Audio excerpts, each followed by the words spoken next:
Friendo, Steve here. Hello. And welcome back to Going In Raw, the only pro wrestling podcast you need to be listening to right here at youtube.com/Steven Larson.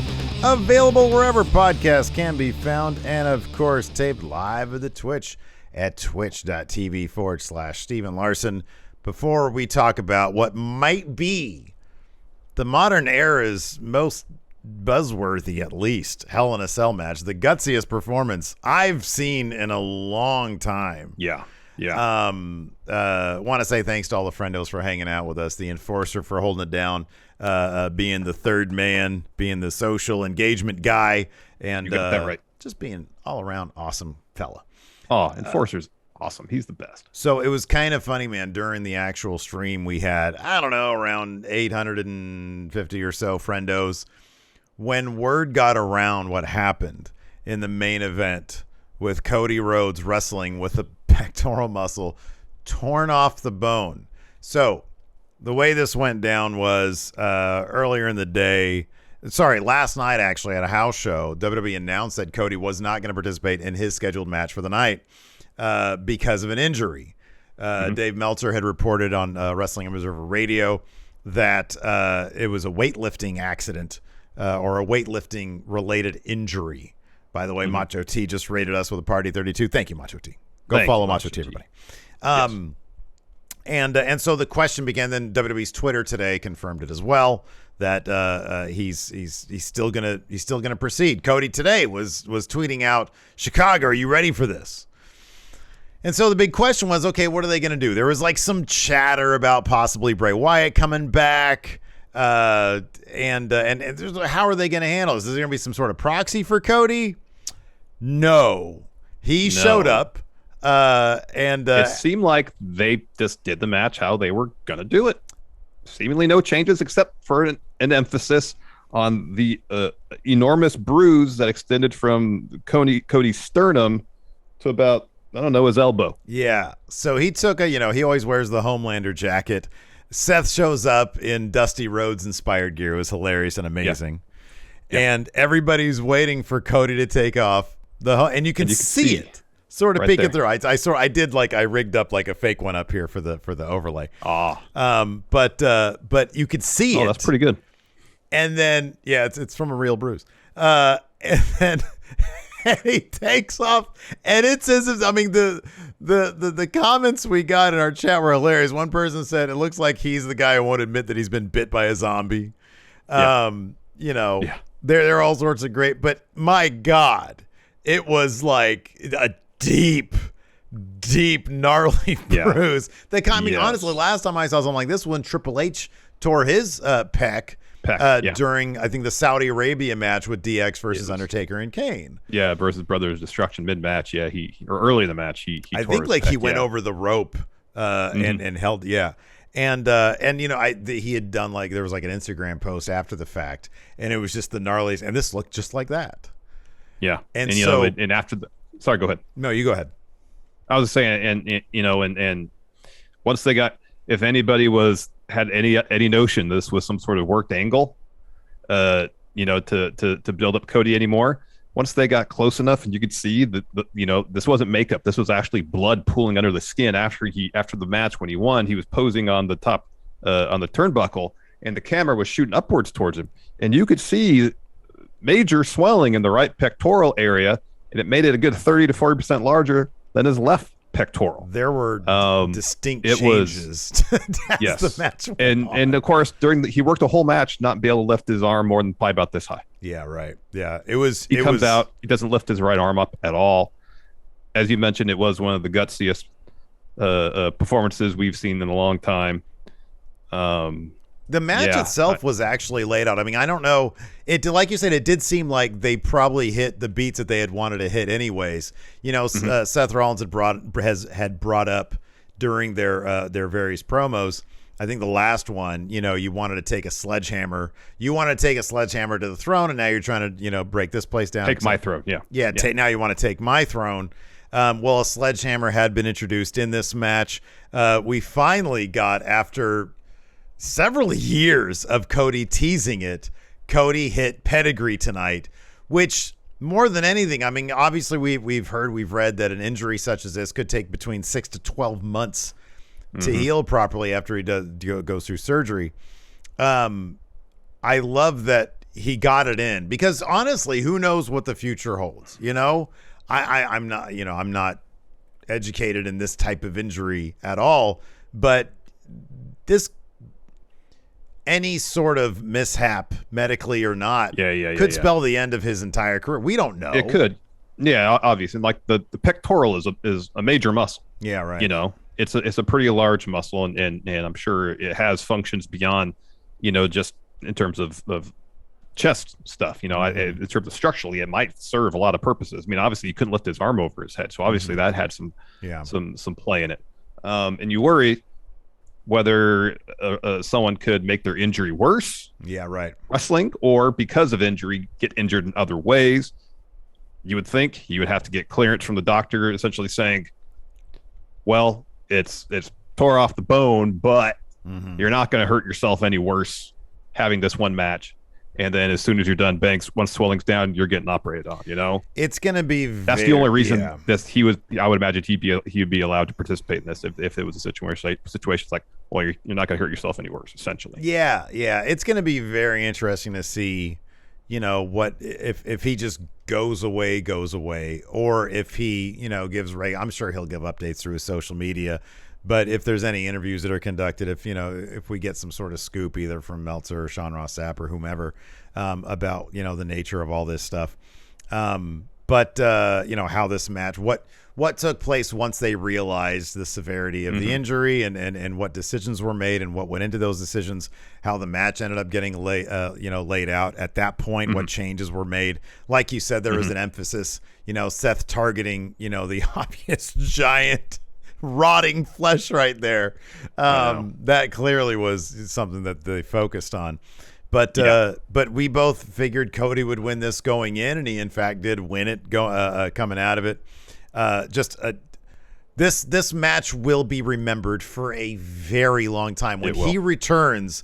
And I say when, thinking that he's barring some mishap, some unfortunate mishap, he'll come back.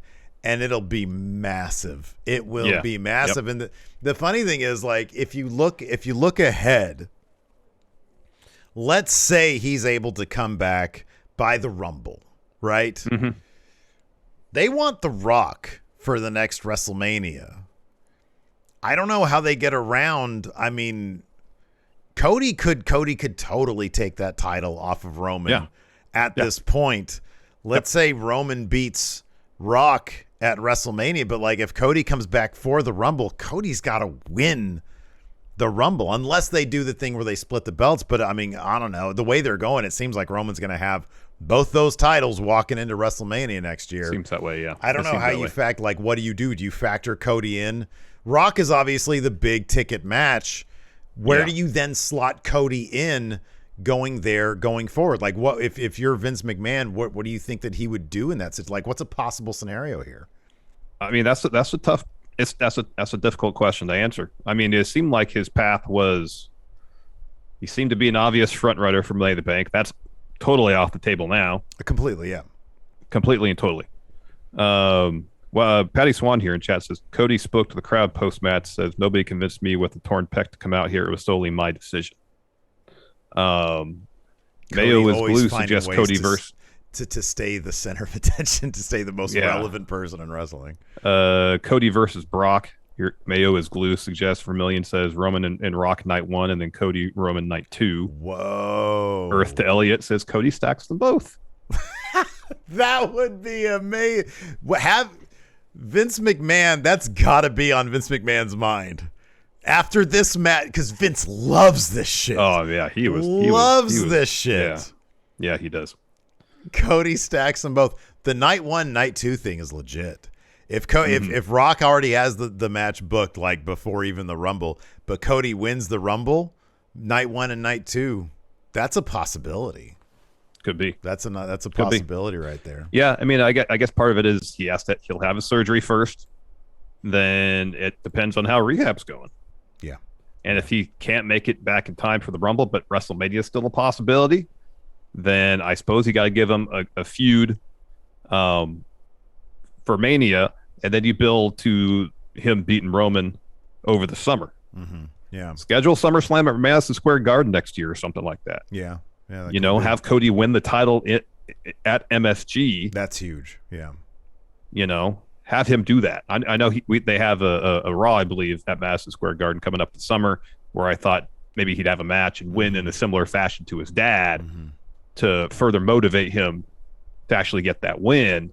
But at this juncture, yeah, do Madison Square Garden SummerSlam next year. I know they want to do the SummerSlam for the stadium probably going forward, but yeah.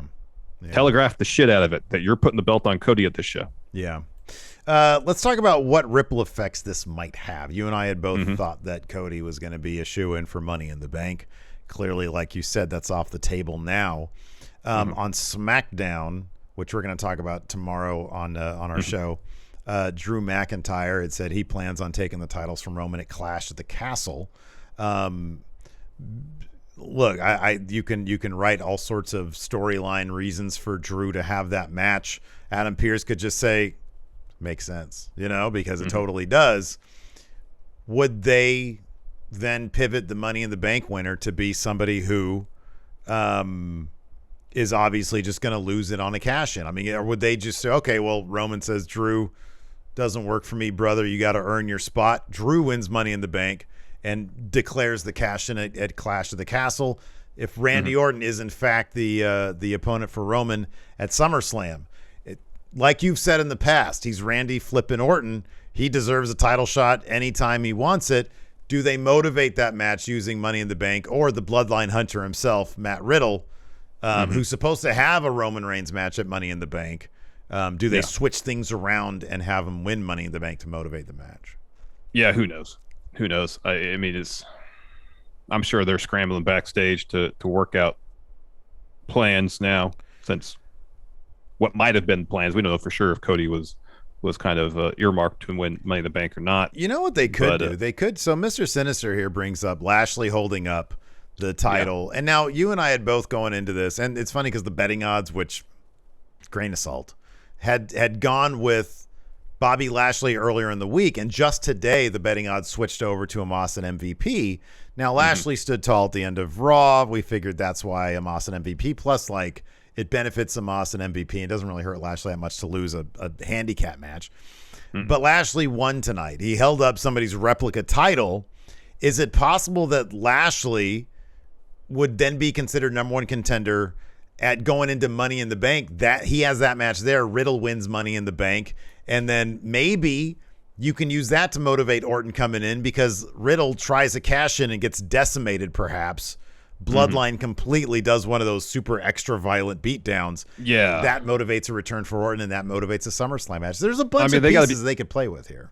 Yeah, there are, but they got to be careful with how they utilize Money in the Bank this year after several years of it kind of not really playing out probably how it should have. It's been pretty bad lately. So if you want people to take Money in the Bank seriously, and maybe one day actually fill up a stadium for a Money in the Bank show, make it mean something again. That's why I thought it'd been cool if Cody, I know it wouldn't happen this year because they want Roman around, but if Cody had won it and said WrestleMania, me and you, Roman. Yeah. Oh, Fluffy Canuck has a great idea here, because I don't like the idea, but it's totally in character. Riddle wins Money in the Bank, gives it to Randy. I think Randy would be like, no, I don't want that. That's you. You won that. I love this here from the Miku, who says Lashley versus the Fan for the replica title. Book that match. That'd be great. As far as the rest of the show is concerned, we'll talk about that in a second. We're going to pay some bills here in a moment, but it was like a 90% Raw card, or whatever the math is on it. I guess one out of the 7 matches was Raw. SmackDown. I'm sorry, SmackDown. Yeah. Mods, we got something going on here. Oh, Conman rated us. Never mind. That's what's going on. I saw a bunch of follows. What's up? We're getting all sorts of raids tonight. Thank you very much. Awesome. For the raid. We appreciate it. Welcome, everybody. Thank you. Yes, appreciate the follow here. That being said, let's go ahead and pay some bills, and then we'll talk about the rest of the show here. Let's do it. let's take a quick break here to get a word from our sponsor, Raycon. You know, I've been listening to a lot of 80s music lately, and it's been great scratching that nostalgia itch, but it's also been great because I've been listening to the greatest jams of the 1980s on my Raycon wireless earbuds, Steve. Raycon's wireless earbuds look, sound, and feel better than ever. They've got optimized gel tips for the perfect in-ear fit, and they offer up the same audio quality as other premium audio brands, but at half the price. I can tell you that regardless of what I'm doing or what I'm listening to, whether it's 80s, hip-hop, indie rock, whatever, my Raycon wireless earbuds have always sounded great, and they've always fit great. Whether I'm walking, running, or lifting weights, I can trust that my Raycon wireless earbuds aren't going to fall out of my ears. See, watch this, Steve. They're not moving. For the audio crowd, he's moving his head a lot. I'm shaking my head, and they're not budging. They're not leaving. They're not leaving. They're like, Cody, I'm not leaving. Anyways, so it's not surprising that Raycon's everyday earbuds have over 49,000 5-star reviews. So check out Raycon's wireless earbuds. My guess is that you're going to want to leave them a 5-star review too. Go to buyraycon.com/raw today to get 15% off your Raycon order. That's buyraycon.com/raw to score 15% off. Buyraycon.com/raw. All right. Before we get back to the show, we're going to get a word in from our sponsor, Upside. I got to tell you, Larson. What? Every time I put some gas in my car, go grab some food from a restaurant, I'm noticing something, man. Everything is more expensive. There's this thing that I've read about called inflation, and it's hitting me where it hurts, and man, does it ever hurt.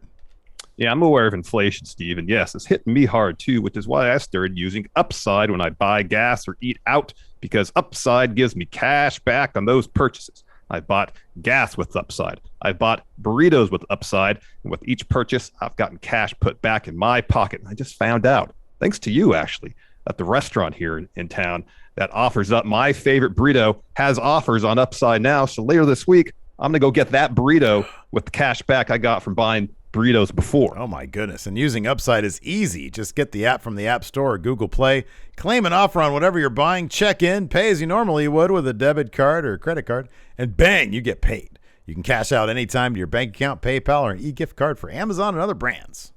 And you can earn 3 times more cash back with Upside in comparison to credit card rewards or loyalty programs. Upside users are earning more than $1 million every week. Whoa. So download the free Upside app and use promo code RAW to get $5 or more cash back on your first purchase of $10 or more.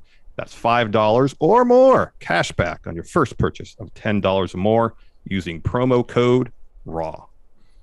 And before we get back to the show, let's get a word from our sponsor, Athletic Greens. You know, Steve, you know me. I'm always trying to find a way to improve my gut health and get more energy. Yeah, man. You know, then I started taking AG1 because in one serving, I'm getting 75 high-quality vitamins, minerals, whole food source superfoods, probiotics, and adaptogens to start my day off right. You know, a lot of people take some kind of multivitamin, and it's important to choose one with high-quality ingredients that your body will actually absorb.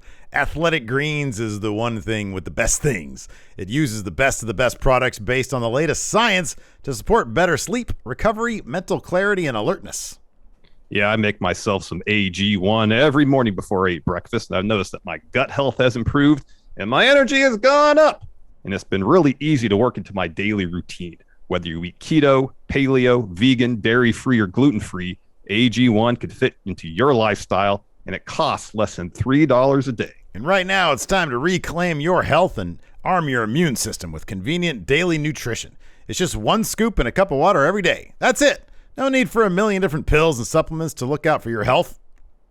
To make it easy, Athletic Greens is giving you a free 1-year supply of immune-supporting vitamin D and 5 free travel packs with your first purchase. All you got to do is visit athleticgreens.com/raw.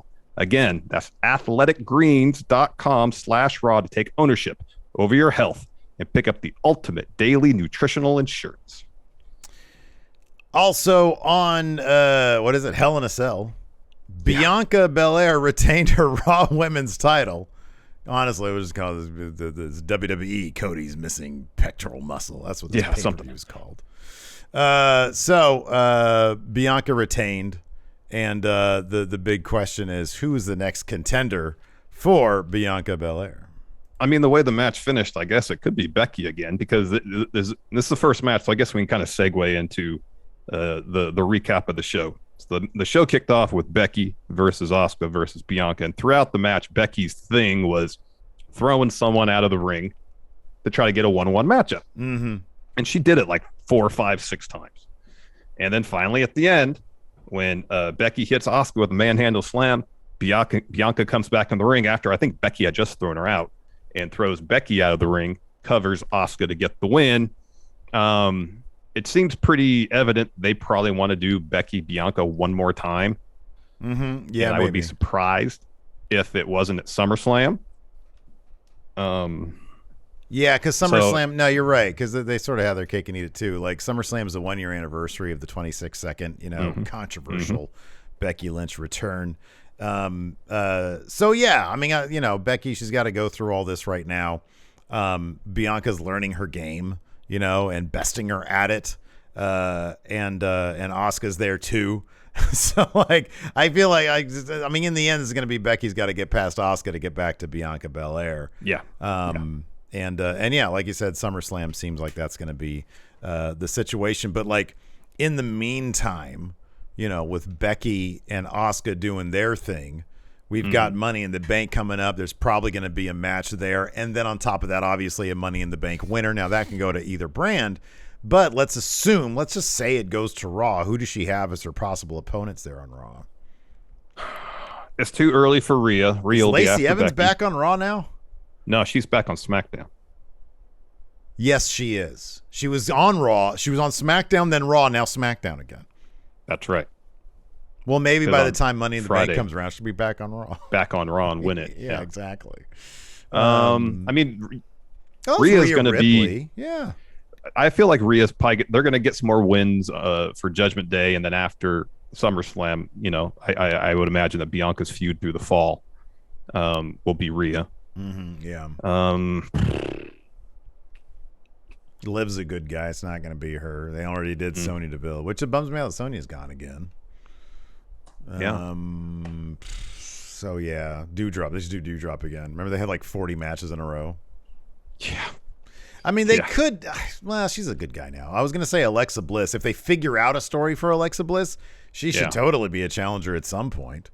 But I just don't think they really know anything about what they want to do with her. Anyways, let's go ahead and dive into the recap.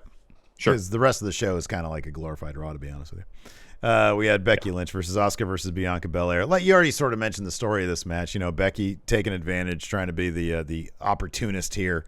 Using somebody hits a move, she chucks that person out of the ring, tries to either get the pin or get the advantage, anyways. And in the end, Bianca ended up throwing Becky out of the ring after she hit Asuka with a manhandle slam, and Bianca covered Asuka. Didn't even bother to get her own move in. She used Becky's finish for the pin there. But this was a wildly entertaining match. These three can just put on banger after banger after banger. Really, really good match here. It was fantastic. There was this one stretch where Asuka, she was in the ring one-on-one with Becky, and she was just firing off shot after shot after shot. Fast. Super fast. It was really good stuff. It was awesome. It was a really fun bout, and Bianca got a win here that solidifies her even more as champion, but also potentially furthers her feud with Becky. So I guess you can't really ask for much more from this. No, this is going to drive Becky nuts. Absolutely crazy. That's what's awesome about it. Then we're backstage, and Amos is chatting with MVP. Cedric Alexander steps in. He's like, "I have this plan," and it's essentially this match to be like a 3-on-1 handicap. And MVP says, "No, stop. You never get the job done. Hurt Business is done. It's never coming back. Live with it." And then Amos just looks at him and says, "It's time for you to go." Yeah. So that match was next. It was Amos and MVP taking on Bobby Lashley. Yeah, and of course Cedric Alexander factored into this. I was like, okay, well, I wonder if the outcome of this match changed because of the Cody situation. Who knows if we'll ever know. It totally could have, because I mean we'll get through it. We'll talk about what happened after the bout in a little bit. So at one point Lashley knocks MVP off the apron, drop kicks Amos at his legs, looking for a suplex. Instead, Amos hits a suplex of his own. Eventually Amos grabs Lashley by the throat, looking for a choke slam. Cedric runs down, leaps off the top rope trying to hit Omos from behind. Instead, Omos grabs him, flings him over the top rope to the floor. So he turns around. Lashley hits him with a spear. He rolls to the floor, so he's out of it. He wasn't even like he hadn't been tagged in. MVP was like the legal competitor. So anyways, MVP misses a boot in the corner. Lashley locks on the hurt lock. MVP taps, and then as we mentioned earlier, Lashley goes ringside, gets the replica title from a fan, and walks around the ring with it a little bit, holds it up. I don't know if he did the discount double check motion. I per se. didn't notice that. I didn't notice it. I was more worried about him getting the replica title back to the correct fan. No, I was worried about that too. He took it and he walked around a little bit, and I don't know. My memory's terrible. You know, mine too. I would be like, who did I get this from? All right, I'm trusting it's you, I guess. He was in the same area where he got it from, so hopefully the correct owner got it back. Pretty sure he took care of business there. I hope so. Yeah, I hope so. Lashley's a professional. It was kind of goofy because at one point when Lashley beat that 10 count, like Omos had him dead to rights, and he tagged an MVP. The hubris from MVP, I guess. Yeah, I don't know. Omos should have just like destroyed him on the spot. But again, Omos, he's like, oh, MVP's my new mentor, so I'm going to listen to him. So but MVP's making it about himself, not about Omos. Mm-hmm, yep. So I wonder if that's going to which means his MVP Omos pairing is not going to last much longer. I'd be shocked if it lasts past Monday, to be honest with you. I know, me too. Omos got to be pissed. After that, we had Ezekiel versus Kevin Owens. I was kind of surprised that this wasn't a bit more overbooked. This is a straight up match. Kevin Owens just won, beat him with a stunner. It was kind of I thought they would try to have Alpha Academy get involved because they're in Kevin Owens super kicked Chad Gable on Raw. Have someone come out acting like Goliath, either distract Ezekiel or Kevin Owens. Yeah. And there was the symmetry to this match I quite enjoyed because as soon as the opening bell rang, Ezekiel hits Kevin Owens with a jumping knee, follows with top rope elbow, gets to try and get that win immediately. Yeah. And then down at the end, he tries the same thing. He hits the jumping knee, goes up top. This time Kevin Owens knocks his feet out from under him, hits a couple super kicks, cannonball, stunner to get the win. And it was a competitive bout in between. But yeah, it was pretty surprising. No Gable, no Otis, no Elias impersonators. None of that. That would have been awesome. El Vagabondo. It was kind of weird because like it's been really effective comedy, this feud. I've really enjoyed it. I've been very entertained by it. But like the match kind of didn't feature any of that. It was just, Owens yelling at him, you're Elias, and Ezekiel just sort of takes it. They do need to sort of go somewhere with this at this point. Because like it's still unresolved. It's still, he's not going to admit to being Elias. No. After that, we had Judgment Day versus Bull Live Club. This pretty much went down the way we figured. Rhea had some interesting looking gear. Apparently, her gear did not arrive in time, but they were all, Planet Fitness themed. And I thought that her improv outfit looked pretty cool. I thought she did a good job. Yeah, I thought it looked pretty cool. Yeah. I thought it looked pretty neat. Yeah, it did. I mean, we kind of speculated that one of two people would take the loss here for Bull Live Club, either after Liv pinned Rhea on Raw, she would eat the pin, or Edge would pin Finn Balor. Turned out the latter happened. I mean, it was a competitive bout. At some point, AJ Styles got busted open hard way. It was pouring blood out. There's like a little pool of blood. He got taken out towards the end, and trainers came out and looked after him. But twice, Finn Balor went up looking for a coup de grace. Rhea Ripley got in his way. The second time, Liv comes in, tackles Rhea and herself out of the ring. Finn misses coup de grace on Edge. Edge spears him for the win. I know I would have thought maybe we would have had a new member of Judgment Day, because that's what Edge's thing is now, is recruiting for Judgment Day, whether it be someone from Bull Live Club or someone like Ciampa. Didn't happen. I mean, like this show wasn't necessarily bad from an in-ring standpoint. Right. It was bookended by two really, really good matches. Yeah. It was just like the Kevin Owens Ezekiel match didn't advance the story a whole lot. Same with this Judgment Day Bullet Club thing. It didn't really advance the story a whole lot. You would have thought that now that Kevin Owens finally got his hands on Ezekiel, he would take things up a notch. Maybe he'd get himself DQ'd. That's why, I think we both went with Ezekiel winning this match, even though I was like, this could go either way.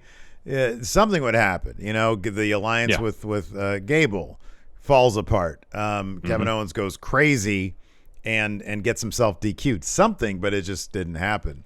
Maybe they just want to move on from it. Who knows? I mean, Vince sometimes just gets bored with stuff. But similar with Judgment Day, it's not even like Judgment Day really exhibited that they were on another level. I know. It's not like they won because they are functioning as a better unit. You know what I mean? Like it really did. Like, I know Rhea came in and sort of did the distraction with Finn thing. Oh, what are you gonna do? Hit the drop kick me or something like that. So I guess they kind of are, but it's, again, like you said, it didn't really take things to another level. AJ Styles also got busted open towards the finish of this match, pretty fierce. Yeah. He seemed to not be scheduled to be factored into the finish regardless, but at one point, Edge, towards the finish, posted AJ Styles. He goes falling out, and I think prior to that, at some point, he got busted open. Yeah, they showed the replay of that, and even then, he was already bleeding. Yeah, somebody had some footage of on Twitter of him down there on the floor. Yeah, he was busted open pretty fierce. Yeah, he was. So after Judgment Day gets the win, we go backstage. Bobby Lashley's walking through. Cedric Alexander's there, and he says, "Hey, Cedric." Cedric says, "Hey, Bobby, my interference in that match, it wasn't for you, it was for me." He says, "I'm trying to find a way to stand on my own 2 feet." And Lashley says, "All right, well, I'm proud of you, but don't mess in one of my matches ever again." Yeah, it was all very cordial after Cedric had been trying to take out Bobby for months now. I know. So, basically ever since they kicked him out of Hurt Business. Exactly, yeah. I really hope this means they're going to do something with Cedric, man. The dude busts his ass every time he's on TV. He just gives everything he has. And yeah, they just sort of keep on making him this dude who can't get his shit together. After that, we had I guess not surprisingly, but this match was violent. I mean, it's kind of overshadowed by the fact that Cody wrestled with his pec off his bone. But Happy Corbin versus Madcap, which we're going to talk about tomorrow on SmackDown, the logic or lack thereof of a guy who's got a new attitude, a serious demeanor, not joking anymore, rebranded no more joke. Aesthetically, new music, and the one part of his name that should be gone, Madcap, is now his entire name. So, Steve. Yes. I just to refresh myself. I know what Madcap means, obviously, but here's some synonyms of Madcap: zany. Yeah. Eccentric. Oh yeah. Ridiculous. Good. Unconventional. Weird. Any of those words describe this new iteration of Madcap Moss? What's synonymous with the word no? No. Of course not. Of course not. Of course not. Yeah. I mean, it'd be one thing if they separated the Mad from the Cap, because now he's mad at Corbin, but they're not doing it's called Mad Moss. Mad Moss.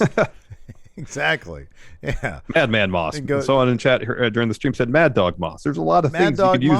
You still have Mad there. I know. It doesn't make you had speculated maybe they just put out a shirt recently. Or they just put it off a bunch of shirts. Or they have they have a lot of shirts still in stock, and they're like, well, we got to sell these shirts, and they all said Madcap. I don't know. Whatever the case, these guys busted their asses. This match was pretty great, very physical. This felt like more a pay-per-view match than just a SmackDown match. It was the only SmackDown match on the card. It was the only one, yeah. And it deserved to be. There was no holds barred. And man, they did everything in this match. We had chairs, kendo sticks, I think.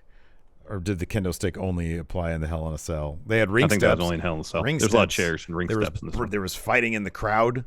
And there was a couple of brutal bits here. There was one where Corbin put the chair around Madcap's head, and he did the thing where he then rammed the chair/head into the announce table. That looked gnarly. But then let's talk about this finish here, where Madcap he hits Corbin with a follow-away slam onto some steps that he had put in the ring, which already looked pretty gnarly.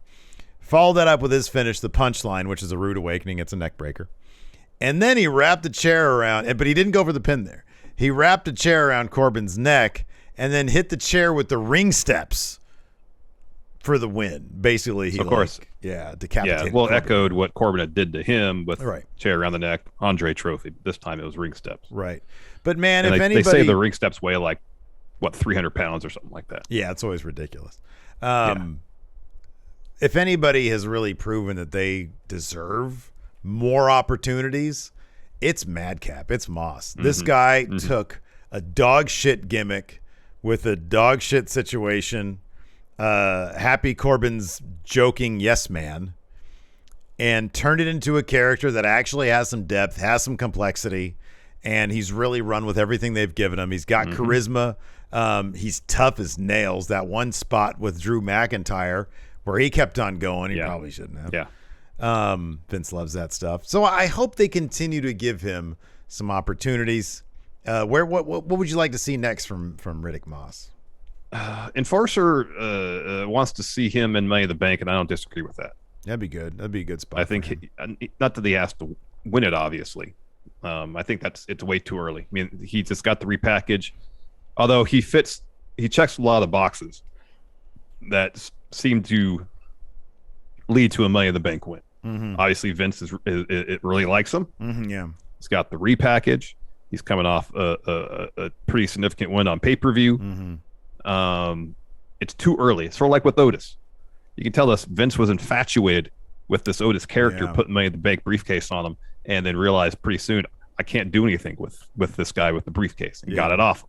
Yeah, and there's a historical precedence with Vince just saying, "Oh, I like this wrestler a lot," putting the briefcase on him, and essentially having buyer's remorse. You know what's funny about Moss though is that Moss' storyline would actually maybe benefit from getting the title. It's kind of like what we said with Otis. It's like, what are you going to do with him? He's going to lose, but if he loses in a really valiant effort, because it's Roman we're talking about, Madcap especially, because Madcap is actually like a relatable human being as opposed to Otis, who was just like, he was like very one-dimensional. He was hilarious, but he was one-dimensional. If you were to put that briefcase on Moss, which would be completely unexpected, not going to happen, but if they did, and then he, steps up to Roman, gets his ass handed to him, but he puts up a hell of a fight, takes Roman to the limit. To his limit. That could totally take him to another level as opposed to, I don't know. I mean, if you put him in a good feud with, what is he on SmackDown? Hey, a good feud, maybe over the next 6 months, maybe he could be the guy that takes the IC title off Gunther, who's totally going to win that soon. Yeah, he is. He shouldn't, because Gunther nobody should ever lose to Gunther. No, nobody should ever beat Gunther. Yeah. Yes.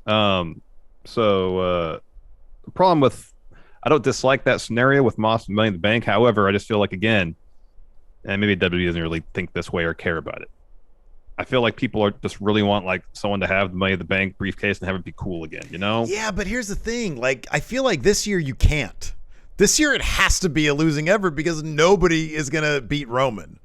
At this point, you just need to do a really well-told story with a loss. That's what I'll take. Here, they got that briefcase for a year. That takes you past WrestleMania. You can still have Roman do the thing. That's why I thought Cody was probably a good choice to win it, because Roman. Well, yeah, but that can't happen now. Obviously not. Yeah. You go through Roman with the Rocket Mania, and then bang, you can have a cash in. I mean, obviously, can't have Cody do it. Probably can't have Cody. No, you can't have Cody do it now. That's the thing. Yeah. I mean, now given the situation, if let's say Cody is the guy, especially after tonight, Cody's the guy that takes the title off Roman. Nobody else. Drew's going to come close at Clash. Yeah.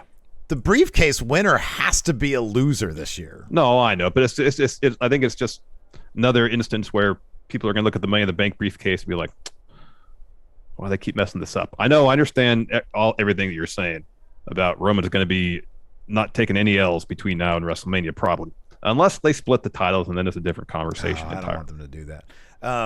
I think you can have, this is the thing. The briefcase can still be cool. You can make it compelling again and still feature a loss. You can do all those things. I kind of feel like people the thing that's intrinsically cool about the Money in the Bank briefcase is the cash in, though, the successful cash in.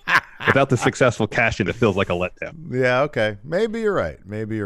I don't know. It's Roman, so it's all you can do at this point is aim for a cool loss. That's all you can do. You can aim to try to tell an interesting story. Yeah, exactly. Well, that's what I'm saying. I know. Which is a cool loss. The bottom line is it's a loss. It's a loss. Anyways, let's talk about. Then we had our U.S. title match, Theory versus Mustafa Ali. Man, Ali came out with Chicago T-shirt, Chicago pants. He had his old Tron back. Yeah. Not his old theme, unfortunately, because I loved his old theme. It was a good theme. He had his most latest theme. Got a great pop from his hometown of Chicago. But you knew it wasn't going to happen, even beyond the fact that more often than not, Vince doesn't let people win in their hometowns. You know, they're pushing. They're really behind Theory. He's not going to lose that U.S. title anytime soon. No, he's probably going to have a match with John Cena and beat John Cena. Yeah, probably. And in fact, Ali put him in the STF. Theory in the STF in this bout, and there might be a bit of foreshadowing for potential Cena bout. Yeah. Like Mustafa Ali's great. He should be winning championships wherever he's at. It's a bummer that he maybe didn't get a serious run with the serious consideration to win this match. Maybe he did. I don't know. Mm-hmm. It's a bummer he didn't win it though. But I wasn't necessarily expecting him to either. You know, dude, you and I were both expecting this outcome. Yeah. But you're in Chicago. Do something entertaining. Exactly. I thought they might have done a thing where Ali had won it, but through something, Theory ends up walking out of the whether it's him bullying the ref like Triple H did when Jericho beat him, Vince coming out and restarting the match for some reason. Yeah. That you give people the pop of Ali winning and the feeling that he won. And then Theory gets like legitimate heat for depriving him of the belt. You know what I mean? Yeah, I know. Instead of just a clean loss. I know. Again, it doesn't really advance anything. Yeah. The one thing that I think kind of ended up, and I don't know, maybe it would not have mattered. It probably wouldn't have mattered, but I wonder if there's any element of like, well, you walked out, you yelled at Vince, you held out on us, and so this is part of, I don't know, punishment's the right word, but it's like, we're not going to let you do what Bianca did, win her hometown, or Zelina Vega, win her hometown. We're not going to give you that because of how those things went down. I don't know if there's any, if that would be a case, but regardless, this was a situation where, I mean, that's the thing though, man. It's like, if you're going to do this, if you're going to get heat in somebody's hometown, a clean win is not how you do it. Like you have, or after the fact, you have them do something a little bit more than just a stupid selfie, you know? Like you beat down Ali even more so that at least going into Chicago, like, are they still in Chicago for Raw tomorrow? I don't think so. Or are they out of town? Sure. Okay. Yeah, I don't know, man, but you got to do something special for him. But he looked great. That Chicago gear was awesome. Oh, it was fantastic. It was great. So the finish saw Ali hit this great draping tilt-the-world DDT. It was amazing. Goes up top, looking for a 450. Theory gets out of the way, hits Ali with a chop block, because earlier Ali had jumped off the top rope, landed on his feet, sold knee, and then Theory hits A-Town down to get the win. Mm-hmm. Yeah, and we enter main event. That finisher is so bad too. He should do the Spanish fly thing off the top rope. It's awesome, right? It's a much better move. Then we enter main event: Seth Rollins versus Cody. We talked about Seth in the Dusty-inspired gear, the yellow polka dots. Great. Thank you. Maggie says they're in Green Bay, Wisconsin tomorrow. Thank you, Maggie. He comes out first. Awesome. He really milked that reveal.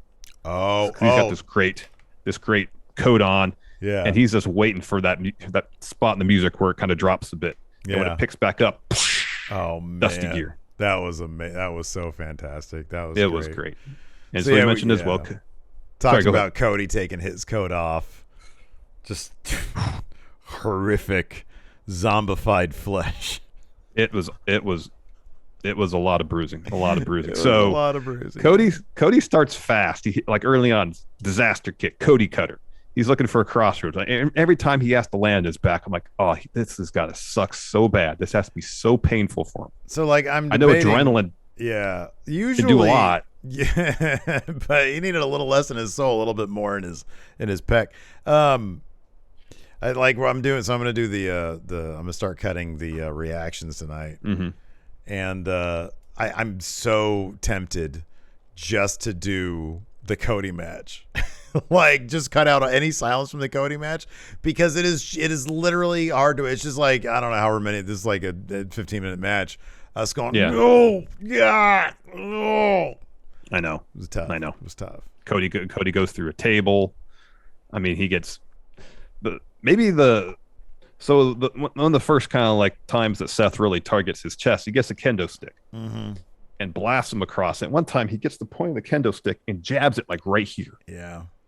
In his arm. And later on he gets a weight belt that's also like Dusty inspired polka dots on it. Yeah. Smacks him across the chest with it. And every time Seth does anything to Cody's chest or shoulder or upper arm, like you feel it. Yeah, right. You could feel it, Yeah. And it was rough. It was really rough to watch. And then like halfway through the match, Cody decides, hey, let's do a bull rope match. That was that was such an awesome reveal too. That was fantastic. Yeah. So he brings a bull rope in with cowbell, and that, they go back and forth with that for a bit. And eventually Seth gets the upper hand, yanks him into the ring post, takes that off. And then that's when after that, Cody gets the buckle bomb through the table, like Seth a 2 count. And Seth gets a sledgehammer from under the ring. Cody boots him. Seth is looking to hit a pedigree. Cody escapes that, hits a pedigree of his own. Only gets a 2. Really should have won the match, though. So I know. I agree, man. You hit that pedigree. Like, maybe you hit that on the sledgehammer or something, I know, something. Yeah, man. So then Cody picks up the sledgehammer. Seth rolls out of the ring. Cody kind of gives chase around the ring. Seth gets back in before Cody, hits him with the stomp, gets 2. Seth then hits a crossroads. Cody completely no-sells it. Hits one of his own. They're both selling. Cody goes and reaches. They both go and reach for the sledgehammer. Cody gets it first. He eventually drops it. Seth reaches for it. Cody hits him with a boot. Hits a pair of crossroads. Picks up the sledgehammer. Blasts Seth with it for the win. I mean, I guess considering the sledgehammer played a part in the story, especially this last third of it, you kind of had to expect the sledgehammer coming into play for the finish. But yeah, a pedigree on sledgehammer would have been next level. Yeah, no, that'd have been something else. I'm a big fan of the pedigree, and Cody's been teasing this for ages. Ages. I'm glad he finally got to do it, got it out of his system. So it would have been great to see him do it in AEW and get all that heat. Heat, so much heat. That's real heat right there. Anyways, that's going to do it for our Hell in a Cell review. Thanks everybody for tuning in. We really appreciate it. Twitch chat, stick around. We'll raid somebody. And until next time, we'll talk to you later. Goodbye. Hey, what's up, everybody? This is Stone Cold Steve Austin impersonator Phil McDonald, here to tell you to go support Going In Raw and Friendo Club at patreon.com/Steven Larson. They got bonus episodes, ad-free audio, a weekly newsletter rounding up the week in wrestling news, and a bunch more. Patreon.com/Steven Larson. Go support or get hit with a stunner.